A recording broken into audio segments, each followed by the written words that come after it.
Yeah, I mean it's funny. I'm thinking back, and I think a lot of times it was implied, and maybe that's part of the problem is that we know that there needs to be an unbiased nature of it, and thinking back to when I was, part of the agency arm of another company, yeah, like the idea of conflicts of interest. Well, I think there was like the boilerplate messaging on things. Like I think people really didn't didn't look into it or didn't Yeah, think about it, didn't talk about it. yeah, and again, so I think that that's the most important point is just bubbling it up and saying we need to talk about this, we need to address it. But I started off saying this is a very timely conversation. It wasn't planned this way, but I was having a conversation around this just this morning on LinkedIn.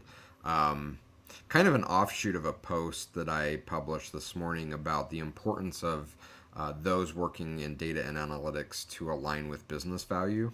Um, and mostly got support on it, but one commenter pushed back and he linked an article that another gentleman wrote, which was well written and thought out, that basically said, you know, ignore the advice that if you're in data and analytics that you need to be concerned about creating business value. That's not your job unless you're an analytics leader.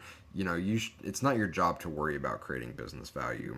And somehow that conversation kind of um, continued down a path where the conversation turned to distributed versus consolidated analytics teams.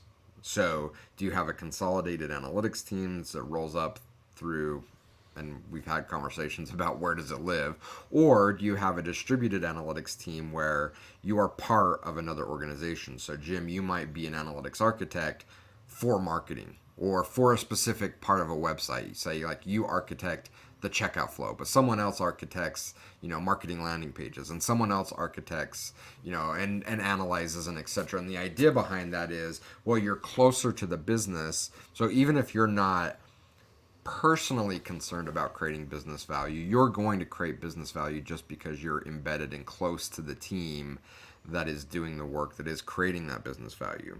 And I don't want this conversation to be about the right format of teams, unified or distributed teams, or whatever we want to call it. But I do want to call out one of the very, very real challenges of having distributed analytics teams. And I think we started talking about it a bit last week that when you become embedded in a team, it is very, very difficult to maintain objectivity because these are your peers. They become your friends. The leader of that team is your boss and is responsible for your promotions and your bonuses. And so whether consciously or subconsciously, you start to lose a grip on objectivity when you're analyzing the performance of the people that are responsible for your career and the people that have become close colleagues and friends.